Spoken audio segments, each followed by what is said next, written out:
सदन के पटल पर सहयोगी दलों की साथ में लेने की असफलता के बाद आज राहुल गांधी जी उस विवशता में एक रस्म अदायगी करने के लिए उत्तर प्रदेश के संवेदनशील इस समय जो क्षेत्र है वहां संभल में जाने का प्रयास करते नजर आए। यहां मैं कहना चाहूंगा कि समाजवादी पार्टी के वरिष्ठ नेता प्रोफेसर राम गोपाल यादव जी ने यह कहा है कि कांग्रेस औपचारिकता निभा रही है।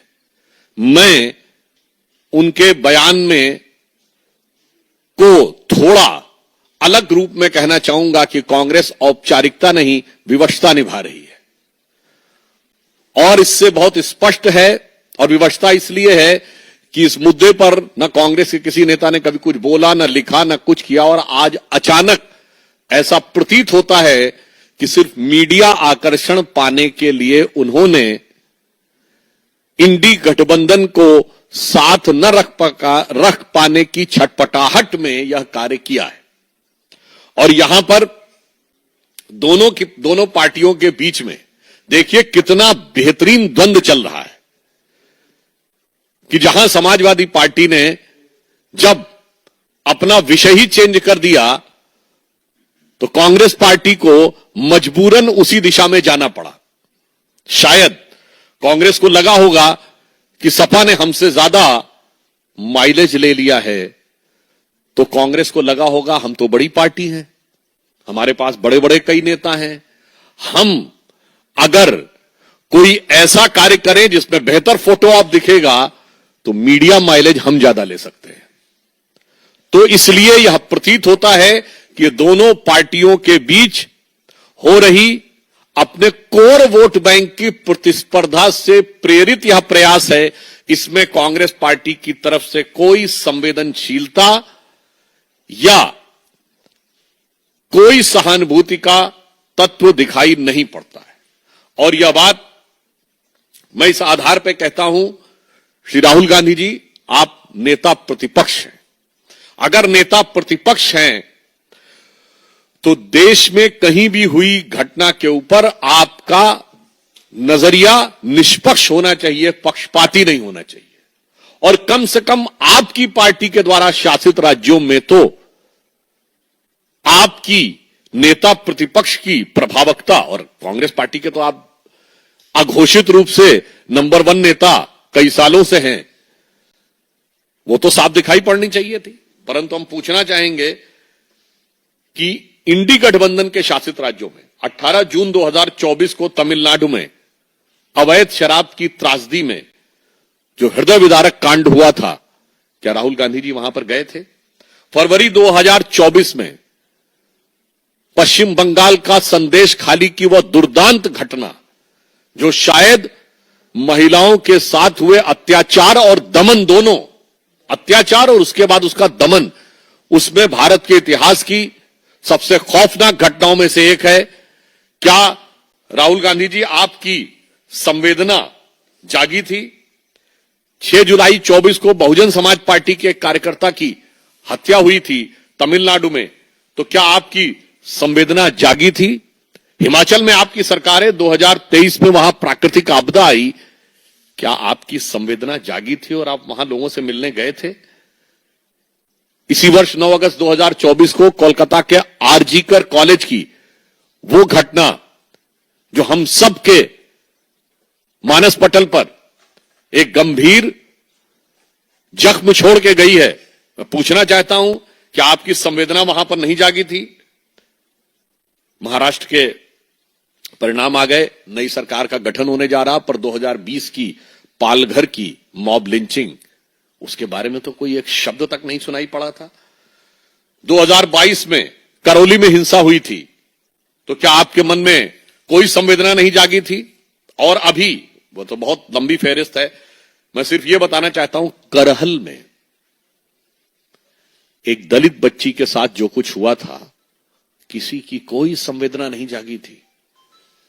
किसी ने जाने हाल लेने का भी प्रयास नहीं किया। और मैं राहुल गांधी जी को याद दिलाना चाहता हूं, कर्नाटक में तो आपकी सरकार है, आपके अपने नेताओं के साथ जो होता है उस पर आपकी संवेदना नहीं जागृत होती है। कर्नाटक में कांग्रेस के एक नेता जो वहां नगर पंचायत के सदस्य भी थे, उनकी बेटी नेहा हीरामत को कैमरे के सामने चाकुओं से घायल कर दिया गया, मार दिया गया। उसके बाद आपका कोई वक्तव्य नहीं आया। और आपके गृह मंत्री ने क्या कहा, वो तो उन दोनों का आपस में था, कुछ संबंध था और आपस में लड़ाई हो गई। इस जंग का गैर जिम्मेदाराना शर्मनाक बयान कर्नाटक के होम मिनिस्टर का आया। आपके मन में कोई संवेदना नहीं जागी। कर्नाटक में आपके एक शेड्यूल कास्ट नेता हुआ करते थे अखंड श्रीनिवास मूर्ति, उनके घर के ऊपर एक भीड़ ने हमला करके प्राणघातक हमला किया। आपकी कोई संवेदना नहीं जागी। इससे बहुत साफ है कि इसमें किसी भी प्रकार की संवेदना का कोई महत्व नहीं है, बल्कि सियासी तराजू के नफे नुकसान को पे तौल के, सियासत के तराजू पर नफा नुकसान पहले तौला जाता है, उसके बाद तय किया जाता है कि हमें क्या करना है। अभी प्रियंका जी का भी यह बयान आया। अब तो मुझे यह भी लग रहा है कि भाई प्रतिस्पर्धा इंडी गठबंधन में ही है कि कांग्रेस पार्टी में भी अब दो ध्रुव हो गए हैं।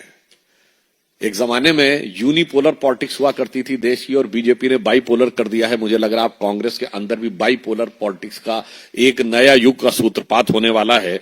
और यहां पर हम एक और बात कहना चाहते हैं, यदि आपके मन में संवेदना थी और आप ईमानदारी से जाना चाहते थे तो आपको सूचना देनी चाहिए थी।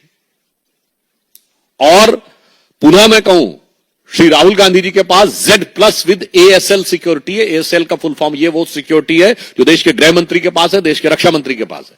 ASL का मतलब होता है एडवांस सिक्योरिटी लाइसेंसिंग। इस सुरक्षा का व्यक्ति, ये प्रधानमंत्री के बाद सर्वोच्च स्तर की सुरक्षा है।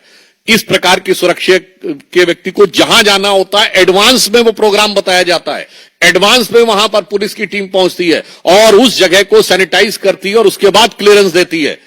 तो ना तो आपके दिल की भावना थी जाने की, और ना आपने औपचारिक रूप से जो आपका दायित्व और सुरक्षा, उन दोनों के हिसाब से भी आपने जाने की मंशा नहीं की। एक रस्म अदायगी की और उसके उपरांत लौटकर आ गए। तो मुझे लगता है कि कांग्रेस पार्टी का ये जो सो कॉल्ड यात्रा थी, ये इंडी गठबंधन की आपसी प्रतिस्पर्धा के भाव से अधिक प्रेरित थी, जो इंडी गठबंधन के भिन्न भिन्न दलों में अपने उस कोर वोटर को अपने कब्जे में रखने की छटपटाहट से प्रेरित है। वो मूल वोट जिस कारण से इंडी गठबंधन एक हुआ है, उस पे कब्जे की ये छटपटाहट है। इसमें जनता के लिए संवेदना कहीं दिखाई नहीं पड़ती। दूसरा विषय, मैं एक महत्वपूर्ण और गंभीर विषय कहना चाहूंगा कि पंजाब में जब से आम आदमी पार्टी की सरकार आई है, आर्थिक स्थिति खस्ताहाल होती चली जा रही है और वहां पर अपराध और कानून की स्थिति निरंतर समस्याजनक होती जा रही है। आने के साथ ही हत्याओं का सिलसिला और अपराधियों के हौसले बढ़ने का जो सिलसिला शुरू हुआ, जो शायद मैं सिर्फ 2 घटनाओं का उल्लेख करता हूं जो कभी किसी भी दौर में पंजाब में नहीं हुआ, कि पुलिस के एक ऑफिस के ऊपर हमला करके लोगों को छुड़वा लिया जाए। ये आम आदमी पार्टी की सरकार के बीच में हुआ। और आज पवित्र स्वर्ण मंदिर के द्वार के ऊपर गोली चलना और एक पूर्व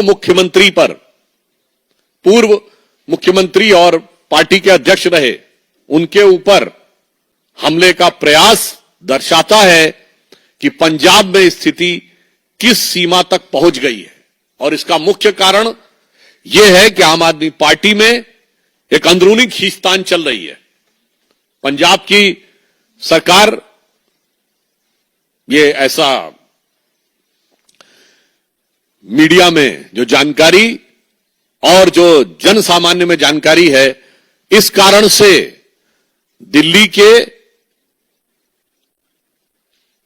एक प्रकार से अभी भी जो एक्चुअल मुख्यमंत्री कहे जाते हैं, नॉन ऑफिशियल, क्योंकि राहुल गांधी जी ने कहा था ना वो नॉन ऑफिशियल एमपी हैं और यहां नॉन ऑफिशियल सीएम है, और जो ऑफिशियल सीएम है अब पता नहीं उनके बीच में क्या है, मुझे लग रहा है इसलिए उनका ध्यान वहां शासन प्रशासन पे नहीं है बल्कि आपसी खींचातानी में है, और इस कारण से पंजाब की जनता को इस दुख और कष्ट का सामना करना पड़ रहा है। और इस दरमियान पंजाब में आर्थिक स्थिति क्या हो रही है, मैं आप लोगों को यह बताना चाहूंगा कि पंजाब में 2021-22 में 23,000 कुछ करोड़ रुपए का इन्वेस्टमेंट आया था, जो पिछले साल 3,400 कुछ करोड़ रुपए का जो बिजनेस का इन्वेस्टमेंट आया है।